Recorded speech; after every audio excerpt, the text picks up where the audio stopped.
Best of the best 4, without warning. You know, when I started this franchise, I was so bright-eyed and hopeful. The first film was decently made and interesting. It was a team sports movie. It wasn't perfect, but it felt fresh, interesting, fun. The sequel drifted away from the sports theming somewhat, embracing a more martial arts action drama vibe, but it still worked, it was still watchable. I barely made it through Best of the Best 3 after the quality absolutely nosedived, creating a product that was basically an action drama that managed to be so nonsensical and absolutely yawn-worthy, so awful, that I had to call an expert, my good buddy Raymond, in to take it on because, oh God, it was just so rubbish.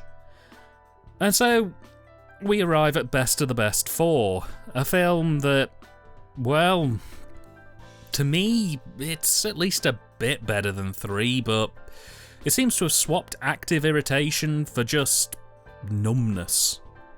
How bad is it? Raymond, welcome back.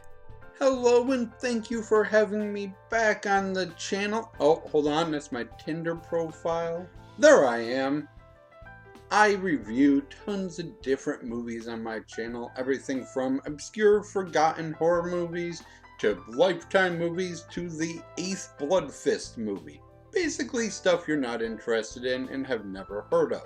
Speaking of which, today we talk about Best of the Best 4. When we did Best of the Best 3, I wrote down 3 lines of plot. But this time, look at all those lines of plot. As promised, here is the plot of Best of the Best 4 without warning. The movie begins with an armored truck stuck in traffic when, oh no, a bunch of people with motorcycles pull up, shoot the cops escorting the vehicle, shoot the drivers of the truck, and as people cower, a helicopter comes out of nowhere, picks up the truck, and flies it away. The evil gang has 8 members, but you only need to know 3. The bad guy's brother, and the girlfriend of the bad guy's brother, who doesn't really have anything to do in this movie. She's only here so she can walk in on him having a threesome while laughing at her to justify this movie having boobs. Seriously, she stays in the game despite knowing that they're killing people and kidnapping children. She only has a hero change at the very end when she has to kill a kid herself. Do not cry for her death. She's a terrible person and a complete idiot.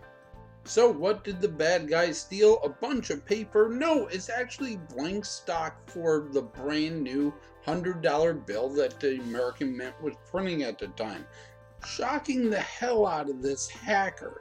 She is so traumatized to learn that her boss, who at this point has murdered multiple people, is committing the terrible crime of counterfeiting, that she steals the printing plans, hides them in a cassette, sneaks her way out of the building, only to be caught, enters a high-speed chase where she goes to her dad's store and puts it in a random customer's pocket.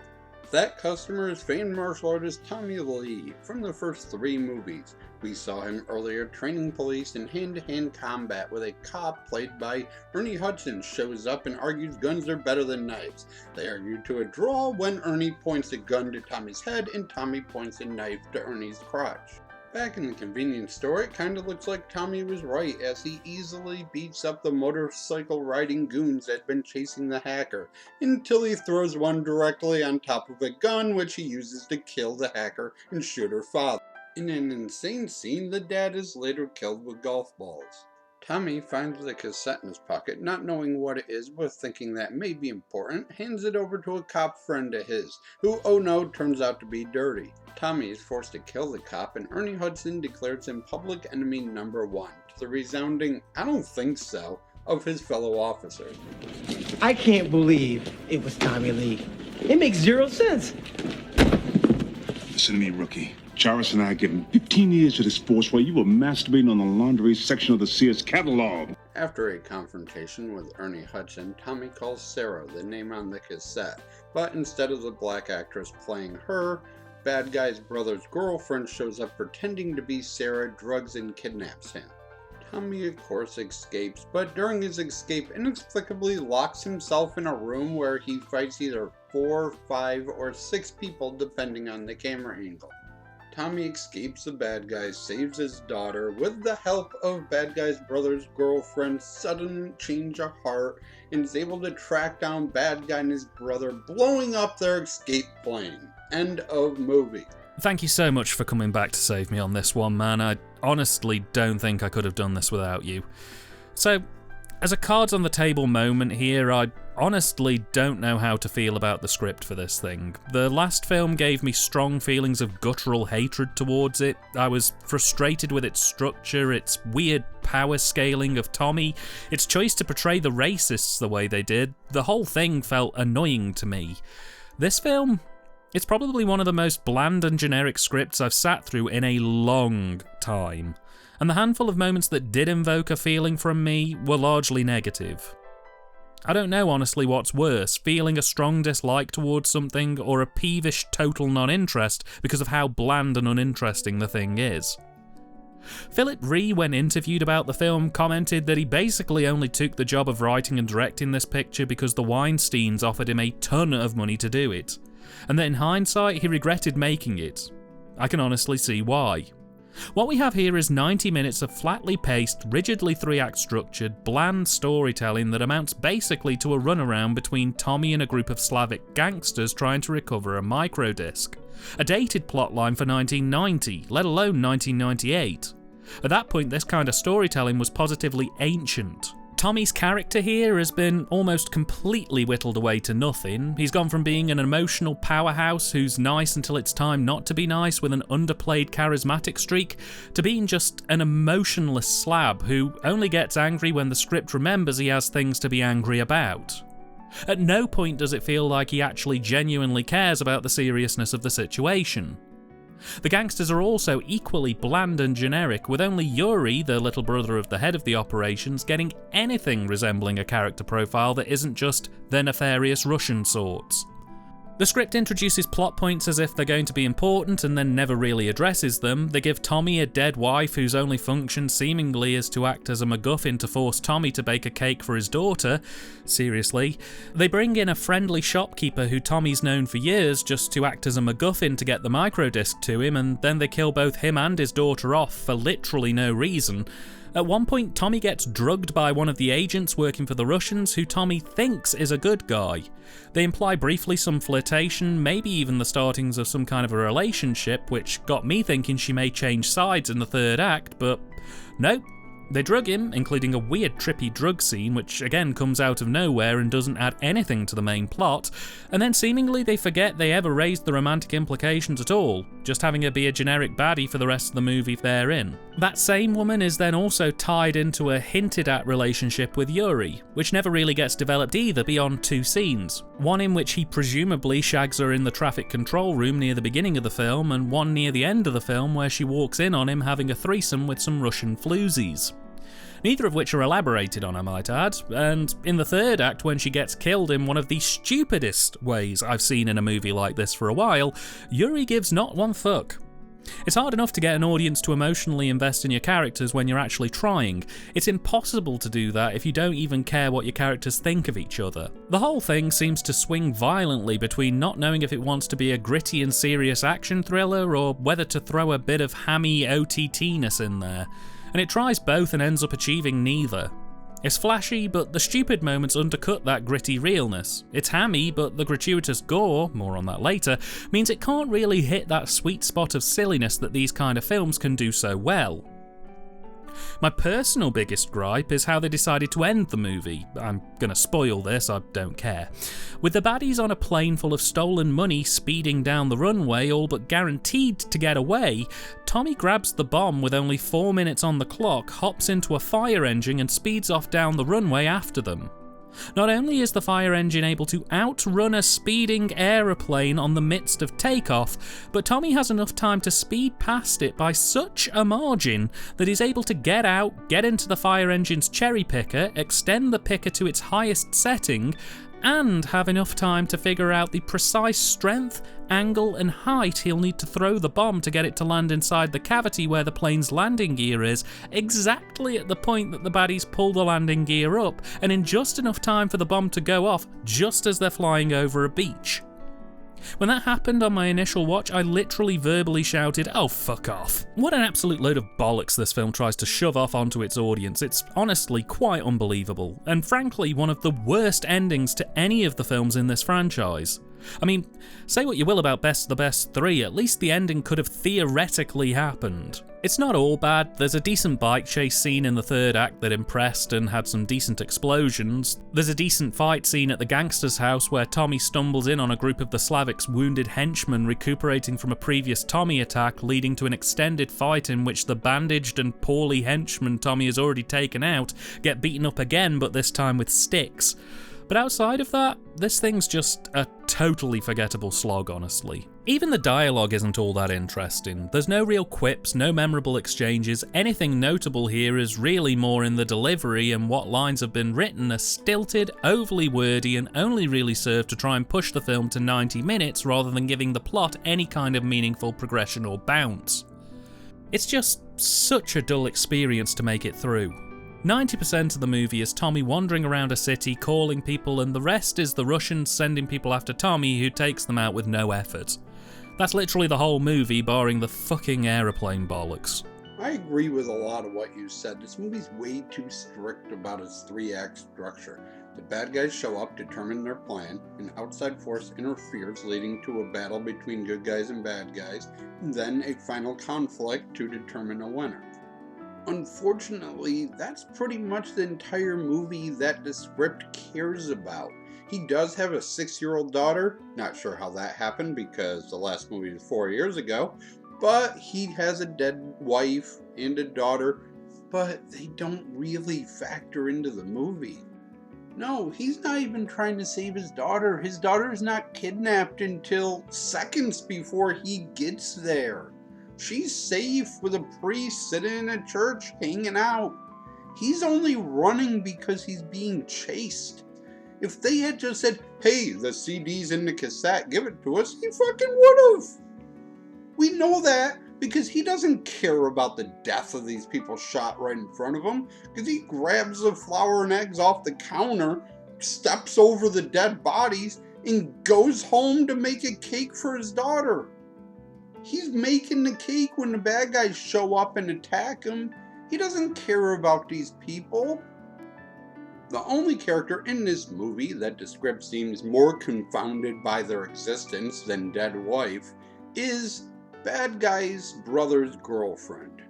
She walks in on bad guy's brother having a threesome with hookers, and while her face and acting says she's upset, she immediately says, "Oh yeah, by the way, I tracked down Sarah, the name on the cassette. Here's her address if you want to go kill her."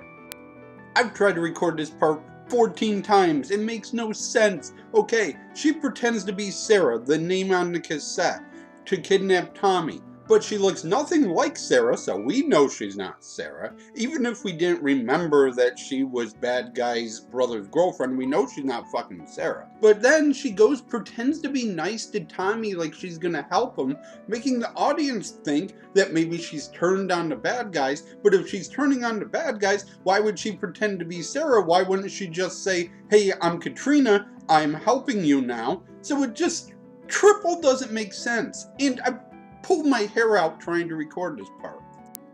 I could talk about how terrible that character is for 10 minutes, but instead we will talk about the end because it needs to be talked about, and then circle back to other portions of the movie.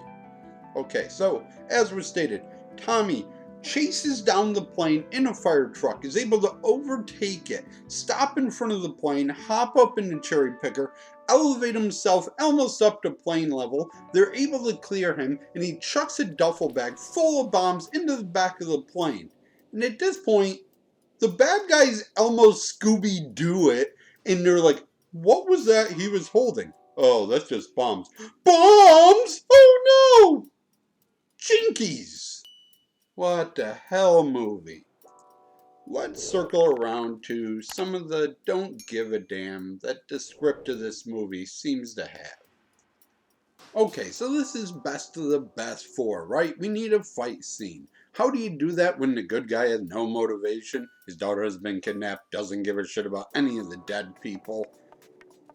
The script just has him walk into a room of henchmen and lock the door behind him to justify a fight scene. Huzzah. Now, it is a cool fight scene. He gets a fencing sword, breaks the tip off of it, stabs the shit out of a bunch of people, and it's cool, and it's good. But, plot-wise, didn't need to happen. Much like everything else in this movie, it's just there because that's how you movie. You need a fight scene, so you put in a fight scene. You need boobs, so the only guy with a girlfriend in the entire fucking movie cheats on his girlfriend. Boom, you have boobs. Just nobody cared at all. The other antagonist in this movie is Ernie Hudson, who inexplicably thinks that Tommy Lee, world karate champion, Kumite winner, and defeater of Nazis everywhere, just suddenly killed his cop friend for no reason. Why would he think this? He's assaulting officers who ask him why he thinks it. Finally, he does 2 seconds of research and finds out the cop was dirty, so he changes his mind and starts helping Tommy. Other than his entire character, he does get another what the hell, why doesn't this movie care moment when he removes all but 3 rounds from his revolver to trick the bad guy into thinking he's out of ammo. And then, after shooting the bad guy, runs over to Tommy and the gun gets shot 5 more times, despite seconds ago we were told and shown explicitly that there's only 2 rounds left. That was nice to get out. Back to you. Enlighten me about directing and cinematography. On the direction front, it's professional. It looks like how a studio-grade movie should look. And that's it. And it barely manages to achieve that. I cannot stress how little interest it seems Ree had here in delivering anything other than the bare minimum. Yes, it does look better than a lot of the lower-end offerings of this decade. Yes, it's still very impressive to be able to successfully pull together all of the elements that make a studio-grade movie look and work to the standard they look and work as. But it never breaks above that. It never aims to be any better than it's good enough that the studio can put it out legitimately without having to hush it away. Now, some nice things that come with a slightly higher budget and studio backing is that the stunt sequences are a lot higher quality than previous entries. As mentioned, there's a bike chase scene that gets pretty explosive and immersive that I quite enjoyed, and because they have a lot more money to play with, it also means that the film can afford to be more gratuitous than previous entries. Which means in this film, you get to see people get shot in the head in all its explosive, pulpy, gory glory. People get their arms broken by bending them in directions they're not supposed to bend in, which, again, did catch the eye and did give the impression that the film was working with a bit more money than it was previously used to. The problem is that those kind of gore shots weren't really in tone with the other best of the best movies, which have never really gone there before. Couple that with the fact that those kind of shots only happen a couple of times across the whole runtime, and you end up with something that does feel out of place and tone with not only this movie, but with the rest of the series. I mean, this is a film where in a 10-minute window, Tommy has a heart-to-heart with his 5-year-old daughter about how they're going to make a birthday cake together and have an awesome birthday, which then breaks into clowning around shenanigans, only then 5 minutes later to cut to a cop having the inside of his skull examined by a shotgun blast. It's just a bit tonally uneven. Even the fight choreography isn't all that great here. We've gone from slow-motion close-ups of sweaty men trying to prove they're the best of the best, to just ultra-generic masked shot fights with little to no soft contact connections and a lazy edit job to hide the hits and kicks even more. Almost no effort's gone into the cinematography. There's maybe 2 fight scenes in the whole film that are even vaguely worth paying attention to, and even they are just passable. I don't know, it's just kind of sad to see someone who's so passionate about martial arts as a medium half-arse the emotive draw these fights can have just to get it done and in the can. On the plus side, one thing I can say is Philip's handling of the direction of the cast is ever improving. Here, cast members use props, move around the set space, utilising it well, and they seem to have worked closely with Philip to get their deliveries down. Their performances may vary, but at least how they deliver their lines is solid, so that's something, I guess. For me, the Cine's fine, just about. Composition is solid, there's a good variety of shots making up sequences, and the edits are actually pretty tight on some of the more action-oriented chase scenes, with good utilisation of the footage shot. I kinda liked it and thought they even handled some of the effect shots pretty nicely. It's not great, in fact it's just kind of unremarkably acceptable. In fact, the only thing I kind of didn't like so much about this one was the lighting choices, which just seemed a little off. Nothing's particularly underlit, they just do some weird stuff with the lighting, like coloured gels in Tommy's apartment. There's a total lack of controlled lighting on location scenes, which just leaves things looking a bit washed out and bland.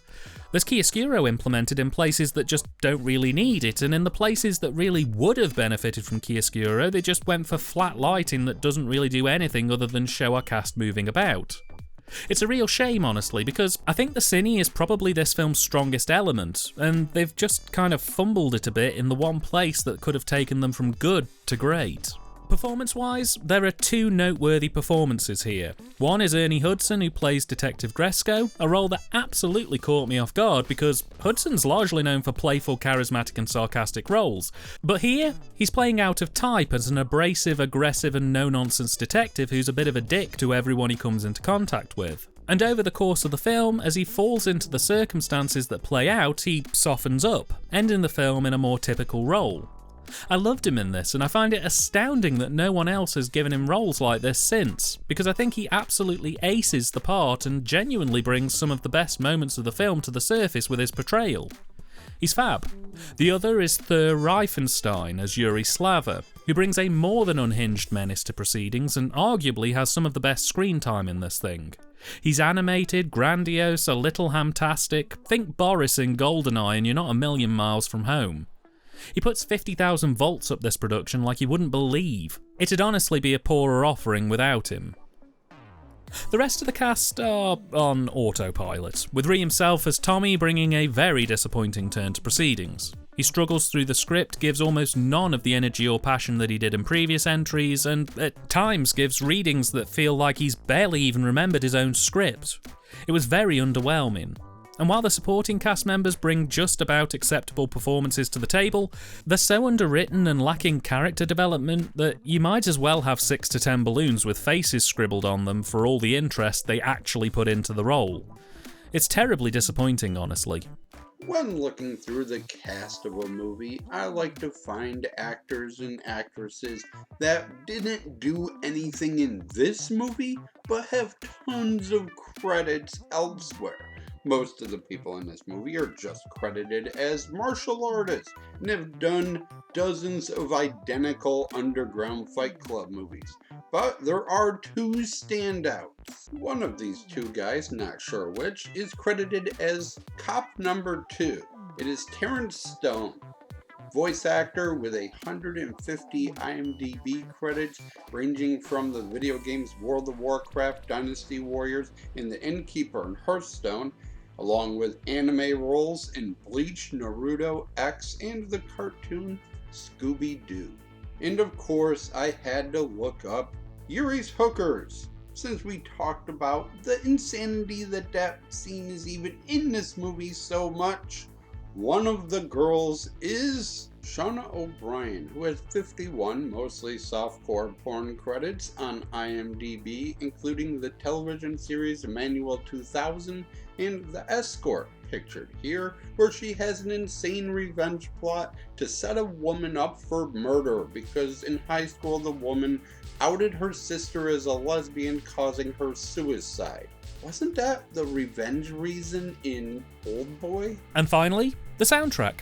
It's nothing special. That's probably about all I can say on it, honestly. It's stocky, generic 90s action movie fodder. If you've seen pretty much any action movie from 1989 to 2001, you've heard tracks similar to what's presented here. And it only goes to further punctuate the total bleh that this film is. God, I wish I'd brought booze with me for this review. Best of the Best 4 was released in the UK as a Big Box X rental tape in 1998 and was distributed by CIC on behalf of Paramount. It received a DVD release in 2008 courtesy of 4 Digital Media before getting the Blu-ray treatment in 2016 by 4 Digital as well. Though it didn't end up getting a solo release, for obvious reasons, so the only way of owning a HD release of this is by buying the complete Best of the Best box set, compiling all 4 films together, which, now that I've seen them all, I'm going to take a rain check there. Picture quality is decent enough, they've remastered it rather solidly, though extras are a little thin on the ground. Still, it's Best of the Best 4. What do you expect? In summary, God, it's so by the numbers, it's painful. If you've gotten to a point in your life where you're watching Best of the Best 4 as a means of escapism and you think that's acceptable, I'd maybe go and reach out to a neighbour or local librarian. I'm sure they'll be able to get you the help they need. What are your final thoughts, Ray?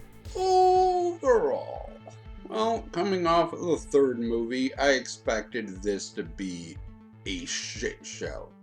And, well, it has many flaws that I've gone into and you've gone into. It's not terrible. It has a good fight scene. It has an interesting enough bad guy played by Tobin Bell. But there's just things in the movie that just baffling that they just didn't care at all.